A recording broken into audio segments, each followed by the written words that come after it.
Hello everyone, myself Rahul Dixit and I welcome you all on our YouTube channel ई ज्ञान school. आज हम फिर आपसे मुलाकात करेंगे केमिकल काइनेटिक्स के साथ, है ना, जो 12th केमिस्ट्री का टॉपिक है। और आज का जो टॉपिक बेस रहेगा, हमने जो इससे लास्ट लेक्चर था उसमें हमने जीरो ऑर्डर की काइनेटिक्स डिस्कस कर ली थी कि जीरो ऑर्डर रिएक्शन होती क्या है, पहली बात, उसके एग्जांपल्स क्या है, दूसरी बात, और इंटीग्रेटेड रेट लॉ इक्वेशन क्या होती है, half life time of reaction क्या है और लाइफ टाइम ऑफ रिएक्शन क्या है। ये सारी चीज़ें हमने लास्ट लेक्चर में डिस्कस कर ली हैं। किसके लिए? जीरो ऑर्डर रिएक्शन के लिए।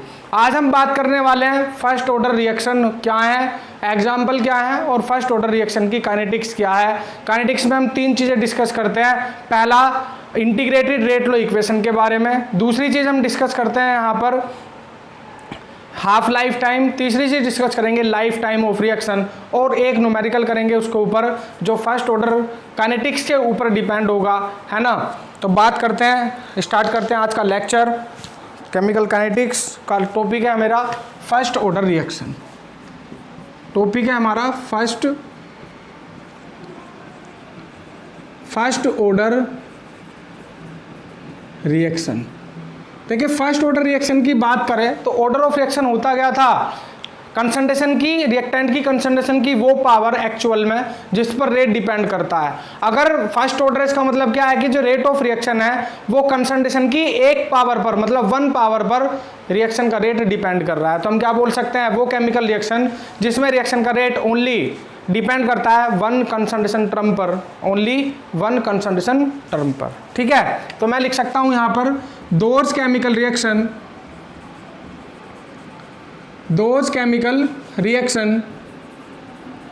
in which the rate of reaction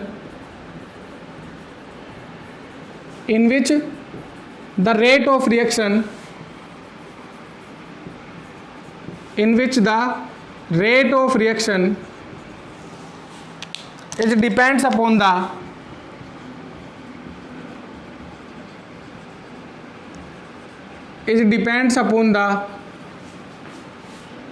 concentration term of one reactant only। concentration of one reactant only, एक ही रिएक्टेंट पे डिपेंड करे, वन रिएक्टेंट ओनली। उस टाइप की रिएक्शन को क्या बोलूँगा मैं? फर्स्ट ऑर्डर रिएक्शन बोलूँगा। क्लियर? इसके अलावा अगर हम इसके लिए कुछ एग्जांपल लेना चाहें, नॉर्मल इक्वेशन अगर मैं लिखूँ, मैं बोलूँ ए से कोई प्रोडक्ट बन रहा है तो इसका जो रेट ऑफ रिएक्शन होगा वो किसके ऊपर डिपेंड करेगा? ए की पावर 1 के। जीरो ऑर्डर में मैंने बताया था ए की पावर 0 के, और फर्स्ट ऑर्डर में ए की पावर 1 के। मैं इसे थोड़ा सा और ओपन कर लेता हूँ, प्रोपोर्शनलिटी के साइन को हटाकर मैंने के ए लिख दिया, के ए की पावर 1। के क्या है? रेट कॉन्स्टेंट है। किसके लिए? फर्स्ट ऑर्डर रिएक्शन के लिए। ठीक है, जहाँ के क्या है मेरा? Rate constant for first order reaction, rate constant for first order reaction,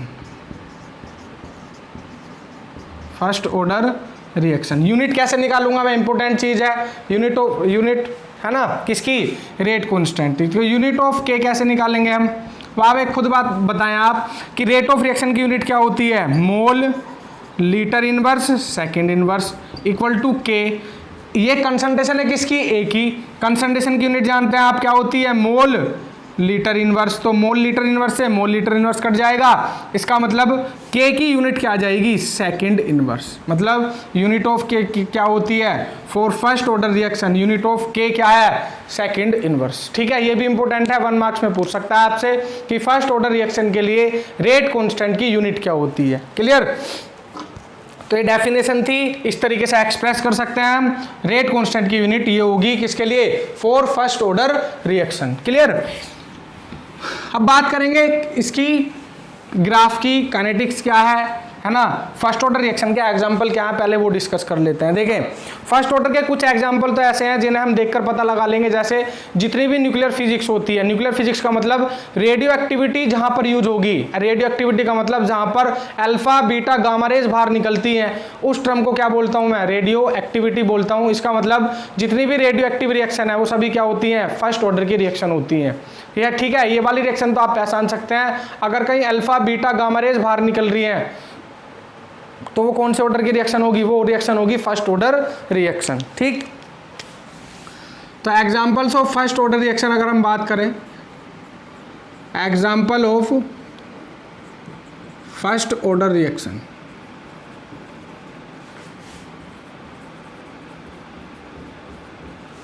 example of first order reaction अगर हम बात करना चाहें तो क्या होगा।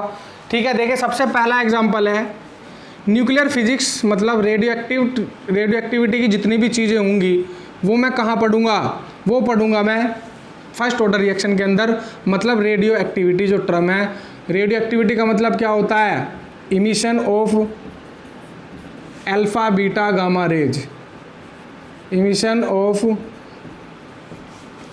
अल्फा बीटा और गामा रेज। अगर ये किसी रिएक्शन में अल्फा बीटा गामा रेज बाहर निकलती हैं तो उन रिएक्शन को क्या बोलते हैं हम, radio active reaction, radio activity term बोलते हैं जनरली। ठीक है, पहला एग्जांपल तो ये था। दूसरा एग्जांपल है इन्वर्जन ऑफ केन शुगर, दूसरा एग्जांपल है inversion of cane sugar, inversion of cane sugar होता क्या है ना। देखें सेकंड एग्जांपल में शुगर है मेरी C12H22O11, जब मैं इसका हाइड्रोलिसिस कराता हूँ H2O के साथ रिएक्शन कराता हूँ तो एक तो मिलता है मुझे C6H12O6, एक दूसरा भी मुझे C6H12O6, इसमें एक ग्लूकोज है और एक क्या है इसमें फ्रक्टोज है, एक ग्लूकोज है दूसरा क्या है फ्रक्टोज है। ये भी किसका एग्जाम्पल है, ये भी एग्जाम्पल है फर्स्ट ऑर्डर रिएक्शन का। इसके अलावा थर्ड एग्जाम्पल है acidic hydrolysis of ester, acidic hydrolysis of ester, acidic hydrolysis of ester. Ester है क्या, एस्टर है मेरा CH3COO C2H5, हाइड्रोलिसिस मतलब H2O के साथ reaction, it means acidic medium में प्रोडक्ट बनता है यहाँ पर CH3COOH और प्लस के C2H5OH। ये रिएक्शन भी क्या है, ये रिएक्शन भी फर्स्ट ऑर्डर रिएक्शन का एग्जांपल है ना। इसके अलावा अगर मैं फोर्थ एग्जांपल की बात करूं तो डीकम्पोजिशन ऑफ N2O5, ठीक, एक बनता है यहाँ पर 4NO2 और बाहर निकलता है O2। ये भी किसका एग्जांपल है, फर्स्ट ऑर्डर रिएक्शन का। और सबसे लास्ट एग्जांपल है 2H2O2, H2O2 का डीकम्पोजिशन, आपने इसे हीट कर दिया है, थर्मल डीकम्पोजिशन है, क्या बनेगा 2H2O और प्लस के O2। तो जितने भी एग्जाम्पल मैंने लिखे हुए हैं सब फर्स्ट ऑर्डर रिएक्शन के एग्जाम्पल हैं जो आपको याद होने चाहिए, क्योंकि आप ऑर्डर ऑफ रिएक्शन देख के नहीं बता सकते, आपको याद ही करना पड़ेगा। अगर कोई केमिकल रिएक्शन आपके सामने लिखी हुई है तो हम आइडेंटिफाई नहीं कर पाएंगे कि वो फर्स्ट ऑर्डर की है ना। जीरो ऑर्डर की तो पहचान लेते हैं, क्यों, क्योंकि वो या तो सनलाइट की प्रेजेंस में होती है या किसी कैटलिस्ट की प्रेजेंस में होती है। लेकिन फर्स्ट ऑर्डर को पहचानना थोड़ा मुश्किल होता है, इसलिए आप इसके एग्जाम्पल याद कर लें, आपके लिए आसान होगा। ठीक है, तो ये थे मेरे एग्जाम्पल। अब मैं बात करूंगा फर्स्ट ऑर्डर काइनेटिक्स की, मतलब इंटीग्रेटेड रेट लॉ इक्वेशन क्या होगी, हाफ लाइफ टाइम क्या होगा उसका, और life time of the reaction क्या होगा। क्लियर। नेक्स्ट टॉपिक है मेरा kinetics of first order reaction, kinetics of first order reaction. देखें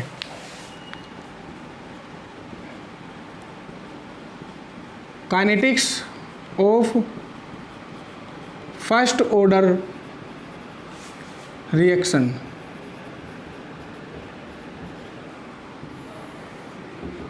kinetics of first order reaction होती क्या है ना। देखिए मैं मान के चल रहा हूँ ए से कोई प्रोडक्ट बन रहा है ना, और इसमें क्या है जो रेट ऑफ रिएक्शन है, मतलब DA/dt जो है वो डायरेक्टली किस पर डिपेंड करेगा, A की पावर 1 पर, मतलब माइनस के DA/dt क्या होगा, K लगाऊंगा पर डायरेक्शनल के साइन को हटा के एक तरफ कर लो A वाली टर्म, तो क्या हो जाएगी माइनस के DA/A equal to KDT। Integration लूँगा मैं, taking integration on both side, integration on both side. Integration लेने से क्या होगा, देखें अगर मैं इसका इंटीग्रेशन लूँगा, माइनस साइन बाहर ले लें आप, DA/A equal to K integration DT। जब इंटीग्रेशन लेता हूँ तो लिमिट भी लगानी पड़ेगी, जब जीरो टाइम है तो A क्या है, A0 है, T टाइम पर A कितना है, A है। ये मैंने लिमिट ले ली। अब मैं करूँगा इसका इंटीग्रेशन। ठीक, तो देखो dx ओवर x का, अगर मैं इसे x मान लूं, dx ओवर x का इंटीग्रेशन क्या होता है, ln x। कितना होता है, ln x। देखें तो क्या होगा यहाँ पर माइनस के बाहर ले लें आप, इंटीग्रेशन क्या हुआ ln a, और लिमिट क्या है इसकी a नोट टू a, ये लिमिट है, माइनस बाहर है, k है, ठीक है, dt का क्या हो जाएगा, t हो जाएगा, लिमिट क्या है 0 टू t है। क्लियर, इतनी बात समझ में आती है। अब क्या करेंगे हम, लिमिट पुट करेंगे, माइनस बाहर ही है, लिमिट पुट करोगे तो एक बार एक ही जगह क्या रखोगे, अपर लिमिट माइनस के लोअर लिमिट, इक्वल टू क्या हो जाएगा,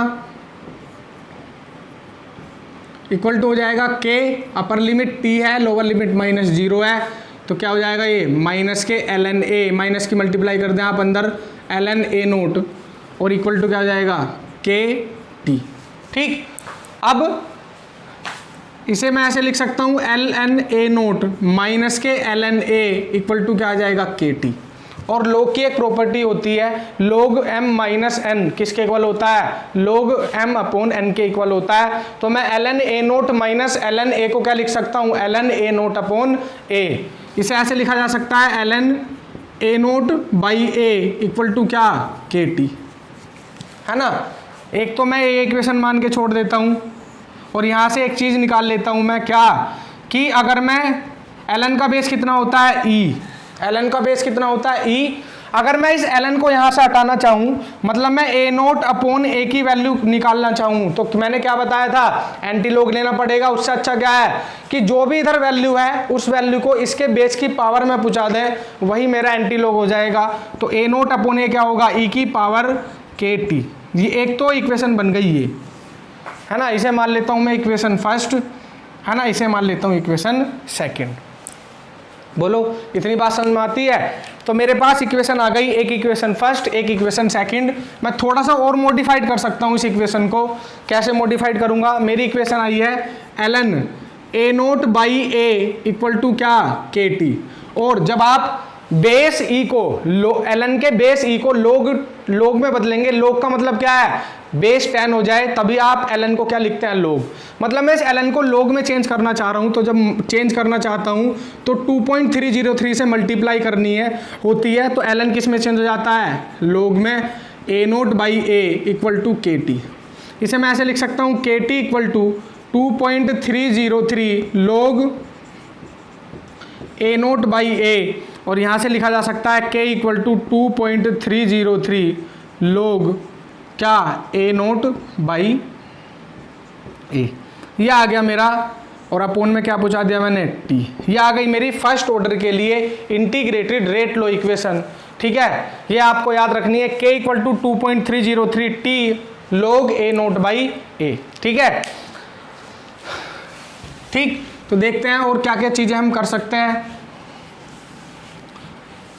अब इसका ग्राफ कैसे बनेगा, तो देखें अभी एक चीज़ आई थी मेरी, क्या आया था, ln a नोट माइनस के ln a इक्वल टू क्या आया था, के टी।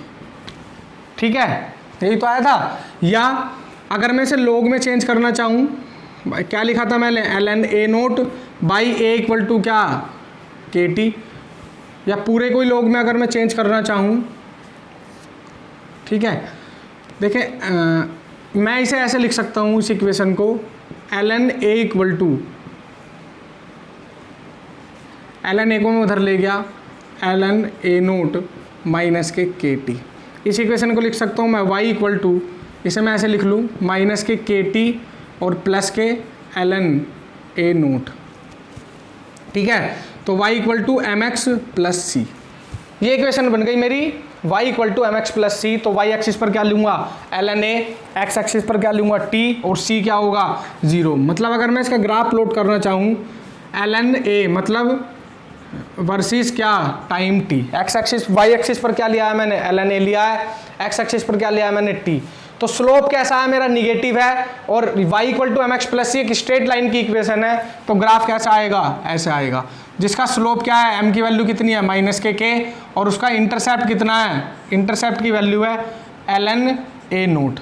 तो जब मैं ln a वर्सेस t के बीच ग्राफ प्लॉट करता हूँ, तो ग्राफ कैसा आता है, स्ट्रेट लाइन आता है विद नेगेटिव स्लोप, है ना। देखिए इसकी भी पहचान है एक, यदि लोग यूज़ हो रहा है किसी भी इक्वेशन में या इंटीग्रेटेड रेट लो इक्वेशन में, तो वो केवल फर्स्ट ऑर्डर में ही आता है। तो जहाँ पर भी लोग आए इसका मतलब वो फर्स्ट ऑर्डर के बारे में बात कर रहा है। तो ये मेरी इंटीग्रेटेड रेट लो इक्वेशन मैंने आपको बताई क्या होती है, k equal to 2.303 upon T log a note by ए। ये मेरी इंटीग्रेटेड रेट लो इक्वेशन होती है फॉर फर्स्ट ऑर्डर रिएक्शन। ठीक है, ये मैंने ग्राफ बना दिया। ग्राफ कैसे बनेगा, ln a versus t graph कैसा आया, एक स्ट्रेट लाइन आया विद निगेटिव स्लोप, है ना। अब बात करेंगे इसके हाफ लाइफ टाइम के बारे में कि हाफ लाइफ टाइम होगा क्या इसका और कैलकुलेट होके आएगा क्या।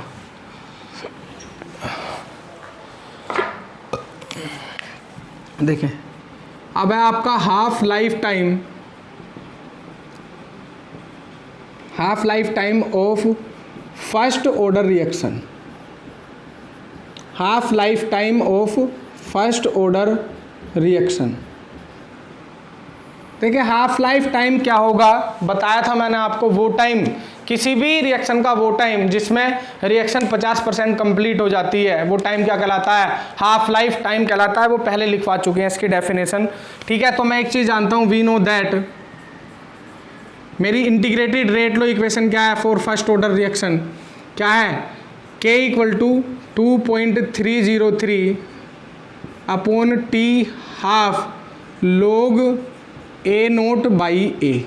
ये होती है मेरी integrated rate law equation for first order reaction. अगर मैं इस इक्वेशन में t की जगह t हाफ पुट कर दूं तो मैं a की जगह क्या पुट करूंगा, a नोट बाई 2, क्योंकि हाफ लाइफ वो टाइम है जहां फाइनल अमाउंट इनिशियल अमाउंट की क्या रह जाए, आधी रह जाए।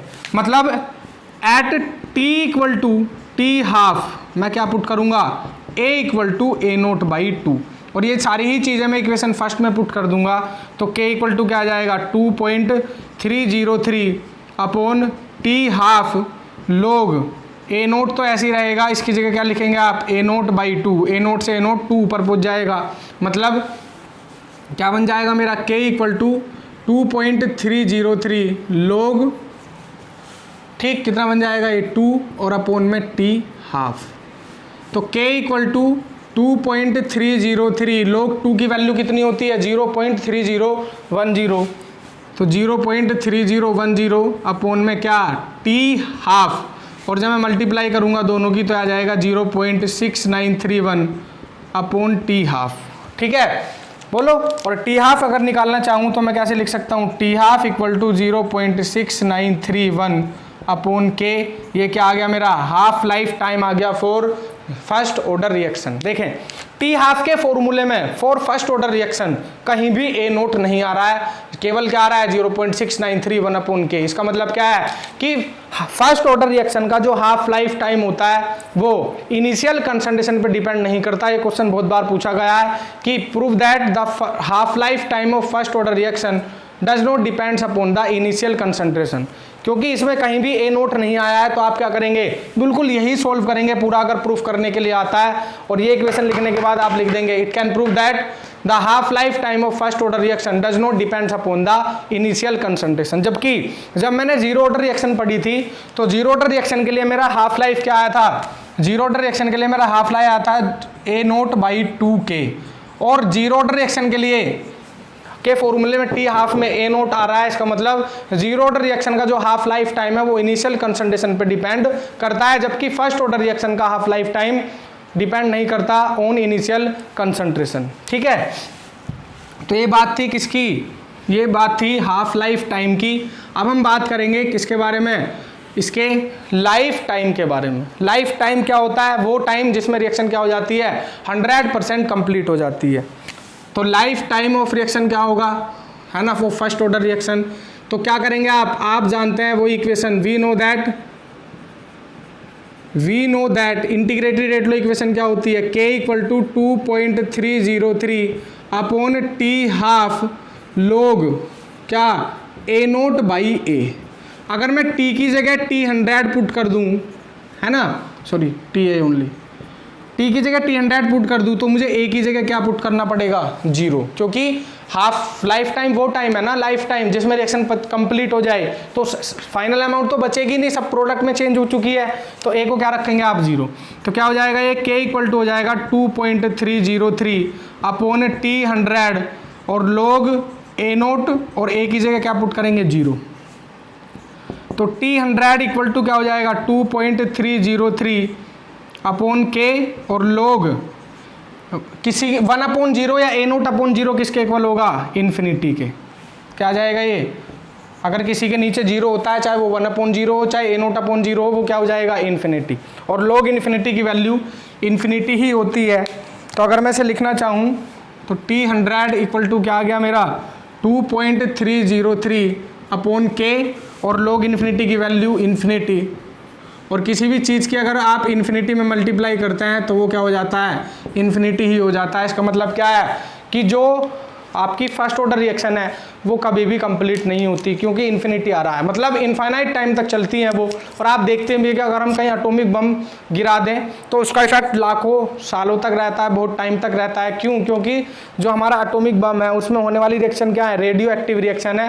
और आप जानते हैं रेडियो एक्टिव रिएक्शन कौन से ऑर्डर की रिएक्शन है, फर्स्ट ऑर्डर की रिएक्शन है।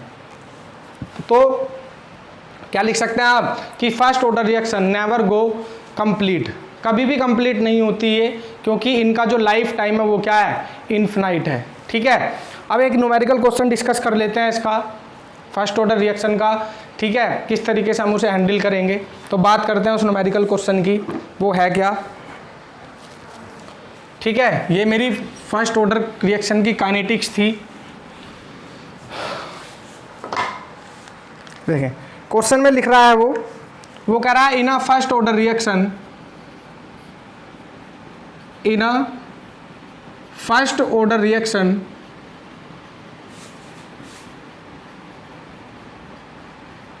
in a first order reaction the concentration of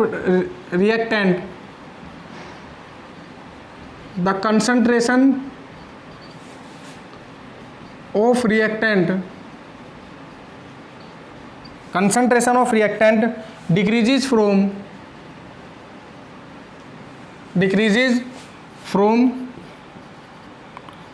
800 mole per decimeter cube to 50 मोल पर डेसीमीटर क्यूब। ठीक, इन 2 × 10⁴ सेकेंड। और फिर वो कह रहा है फाइंड द रेट कांस्टेंट, वो के की वैल्यू कैलकुलेट करवाना चाह रहा है, फाइंड द रेट कांस्टेंट। देखें तो क्या क्या दे रखा है उसने, वो कह रहा है फर्स्ट ऑर्डर की रिएक्शन है और उसकी कंसंट्रेशन डिक्रीज हो रही है कहाँ से 800 मोल पर डेसीमीटर क्यूब से 50 मोल डेसीमीटर क्यूब। इसका मतलब क्या है, ये आपको ए की वैल्यू दे रखी है और ये आपको ए नोट की, और टी मुझे ये दे रखा है। तो आप लगा दो इंटीग्रेटेड रेट लो इक्वेशन लगा दो फर्स्ट ऑर्डर की, क्या होती है देखें। मुझे के निकालना है तो 2.303 upon T log a naught by a. ठीक, 2.303 टी कितना है मेरा 2 × 10⁴, ये कितना है log ए नोट कितना है मेरा 800, ए कितना है 50, ये कितनी बार कट जाएगा 16 बार, है ना। ये आ जाएगा मेरा 2.303 × 2 × 10⁴ log कितना हो जाएगा 16। log 16 की तो वैल्यू आपको पता नहीं है, तो इसको थोड़ा सा चेंज करके लिख लूँगा मैं, जिसकी वैल्यू आपको पता है। तो मैं लिख लूँगा इसे k = 2.303 2 × 10⁴, और log 16 को कैसे लिखा जा सकता है log 2⁴। और log की एक प्रॉपर्टी होती है, अगर log m⁴n है तो हम उसे क्या लिख सकते हैं n log m लिख सकते हैं, मतलब पावर पहले आ जाती है। तो k = हो जाएगा 2.303 2 × 10⁴, और 4 पहले आ जाएगा, क्या बन जाएगा log 2 से ये 2 बार गया, है ना। तो k = क्या हो जाएगा 2.303 × 2, और log 2 की वैल्यू होती है 0.3010, 10⁴ ऊपर पहुंच जाएगा, ये क्या बन जाएगा 10⁻⁴। और जब मैं इसकी मल्टीप्लाई करूंगा तो आ जाएगा मेरा 13.8 × 10⁻⁵ सेकेंड इनवर्स। सेकेंड इनवर्स क्यों लगाया, क्योंकि फर्स्ट ऑर्डर रिएक्शन के लिए जो रेट कांस्टेंट की यूनिट है वो क्या होती है सेकेंड इनवर्स होती है है ना। ये मैंने किसके लिए बात करी, ये बात करी मैंने आज फर्स्ट ऑर्डर रिएक्शन क्या है, एग्जाम्पल क्या है, उसकी काइनेटिक्स क्या है और उस पर एग्जाम्पल किस टाइप के पूछे जाते हैं। इसके अलावा देखें केवल हमारे कोर्स में जो बोर्ड का कोर्स है उसमें केवल जीरो ऑर्डर और फर्स्ट ऑर्डर रिएक्शन ही है ना। लेकिन अगर आपको फिर भी किसी ऑर्डर के लिए, किसी भी ऑर्डर के लिए आपसे इंटीग्रेटेड रेट लो इक्वेशन पूछ ले या हाफ लाइफ टाइम पूछ ले, ठीक है, तो उसके लिए मैं आपको एक फॉर्मूला बता देता हूँ, उसमें आपको n की वैल्यू पुट करनी है बस, है ना। तो हेडिंग डालें आप, हेडिंग डालनी है, मतलब नेक्स्ट टॉपिक है हमारा kinetics of nth order reaction, kinetics of nth order reaction, kinetics of nth order reaction. अब देखिए सबसे पहले इंटीग्रेटेड रेट लो इक्वेशन लिखूंगा मैं, integrated rate law equation for nth order, for nth order, है ना, जिसका ऑर्डर क्या है, nth ऑर्डर है, जो भी n की वैल्यू होगी, nth ऑर्डर रिएक्शन। देखें ये क्या है, वो k इक्वल टू होता है 1/t n minus one, n minus one, 1/a की power n minus one minus के 1/a0 की पावर n माइनस वन। ये है मेरी integrated rate law equation for nth order reaction. और कंडीशन क्या है, यहाँ पर जो n की वैल्यू है वो 1 के इक्वल नहीं होगी, ना वो वैल्यू 1 के इक्वल होगी, ना n की वैल्यू 0 होगी। 0 और 1 से जो बड़ी वैल्यू है, मतलब n इक्वल टू 2 पुट कर सकते हैं आप इसमें, n इक्वल टू 3 पुट कर सकते हैं, और n इक्वल टू क्या फिफ्थ कर सकते हैं, 5th 6th जो भी आपको पुट करना है, लेकिन n इक्वल टू 1 नहीं होगा। इसके अलावा अगर आप हाफ लाइफ की बात करें nth ऑर्डर रिएक्शन के लिए तो क्या होगी, वो होती है मेरी k equal to 1/t half n minus one 2 की power n minus one upon a0 की पावर n माइनस वन। ये होता है मेरा क्या, half life time of nth order reaction. यहाँ पर भी आप n इक्वल टू 1 पुट नहीं कर सकते, 1 की वैल्यू बड़ी होगी 1 से, सॉरी n की वैल्यू बड़ी होगी किससे, 1 से। 2 3 4 5 6 कुछ भी आप पुट कर सकते हैं, ठीक है। और हाँ एक चीज़ और, आपसे रेट ऑफ जो रेट कांस्टेंट होता है उसकी यूनिटी भी पूछ लेता है कि जीरो ऑर्डर के लिए बताइए, फर्स्ट के लिए बताइए, सेकंड ऑर्डर के लिए रेट कांस्टेंट की यूनिट बताइए। तो उसका भी मैं आपको बता देता हूँ, केवल n की वैल्यू पुट आपको करनी है, उसमें आप किसी भी ऑर्डर के लिए रेट कांस्टेंट की यूनिट बता सकते हैं। देखें मैं आपसे कहा कि जो रेट ऑफ रिएक्शन है वो a की पावर n पे डिपेंड कर रही है, मतलब मेरी रिएक्शन क्या है, nth ऑर्डर की है, तो रेट ऑफ रिएक्शन क्या होगा, k, है ना, और a की पावर n। k क्या है, ये रेट कांस्टेंट है किसके लिए, nth ऑर्डर के लिए, तो इसकी यूनिट मुझे बतानी है, यूनिट ऑफ k क्या होगी। देखें तो किसके इक्वल है ये, रेट ऑफ रिएक्शन की यूनिट क्या है, mole litre inverse second inverse equal to k, और a की यूनिट क्या होती है, मोल,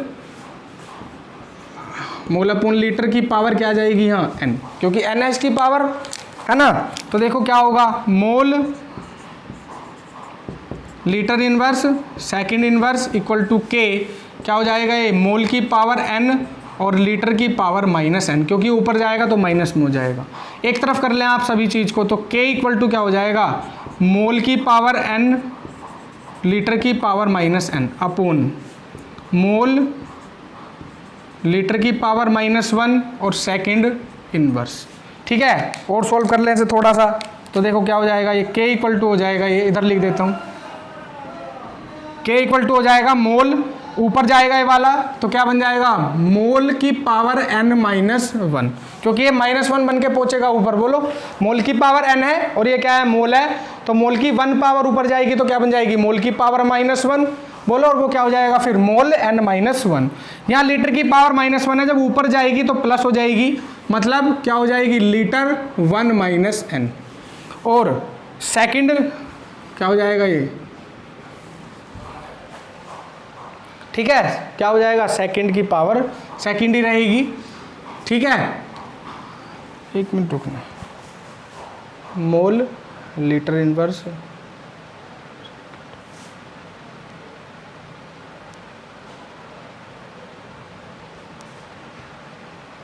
उल्टा हो गया, 1 मिनट रुके। देखें मुझे के की वैल्यू चाहिए ना, तो मैं इसे कहाँ पहुँचा दूंगा इधर, मतलब मोल लीटर इनवर्स, उल्टा हो गया था, सेकंड इनवर्स अपोन क्या हो जाएगा, ये नीचे आएगी, मतलब मोल की पावर n लीटर की पावर माइनस n। ठीक है, अब इसे सोल्व करें, देखें क्या होगी। के की यूनिट क्या हो जाएगी, मोल की पावर n जब ऊपर जाएगी तो मोल की पावर माइनस n बन जाएगी, ऊपर मोल की 1 है, नीचे मोल की पावर माइनस n के रूप में जाएगी, तो क्या बन जाएगा, मोल 1 माइनस n। लीटर की पावर में यहाँ माइनस n है और ऊपर क्या है, -1 है, तो जब ये ऊपर जाएगी n वाली तो प्लस हो जाएगी, मतलब लीटर क्या हो जाएगा, n-1। और सेकंड इनवर्स ऐसे ही रहना है, सेकंड इनवर्स। ये हो गई मेरी nth ऑर्डर। ये रेट कांस्टेंट क्या है, rate constant of nth order.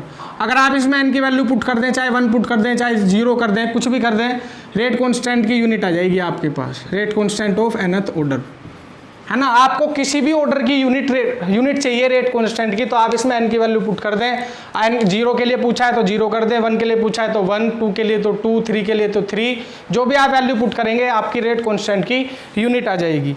ठीक है, तो मैंने आज फर्स्ट ऑर्डर की काइनेटिक्स डिस्कस की थी कि फर्स्ट ऑर्डर रिएक्शन क्या है, फर्स्ट ऑर्डर की काइनेटिक्स क्या है, मतलब इंटीग्रेटेड रेट लो इक्वेशन, उसका हाफ लाइफ टाइम, उसका लाइफ टाइम क्या है ना, क्वेश्चन किस तरीके से ट्रैकल किए जाते हैं। इसके अलावा अगर आपसे हायर ऑर्डर की काइनेटिक्स पूछ ले, मतलब हायर ऑर्डर के लिए इंटीग्रेटेड रेट लो इक्वेशन पूछ ले, हाफ लाइफ पूछ ले, है ना, उसके लिए मैंने आपको एक्सप्रेशन बता दिए हैं। और एक इंपॉर्टेंट एक्सप्रेशन ये बताया है, अगर आपसे रेट कांस्टेंट की यूनिट पूछी है किसी भी ऑर्डर की, तो आप यहाँ पर n की वैल्यू पुट करके उसकी यूनिट निकाल सकते हैं। ठीक है, तो आज का लेक्चर मैं यहीं स्टॉप करूँगा और आप लोगों से कहना चाहता हूँ कि अब तक आप लोगों ने बहुत सपोर्ट किया है ना, और सपोर्ट रहा भी है आप मेरे स्टूडेंट्स का, और उसी के लिए मैं अपने स्टूडेंट को थैंक्स भी बोलना चाहता हूँ।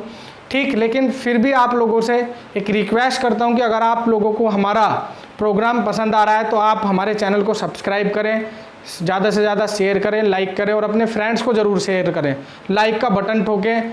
ठीक, दूसरी बात, आप बेल आइकन को ज़रूर प्रेस कर लें, जिससे कि नई वीडियोज़ के नोटिफिकेशन आपके पास टाइम टू टाइम पहुँचते रहें। Thank you and have a nice day. Lecture को स्टॉप करते हैं।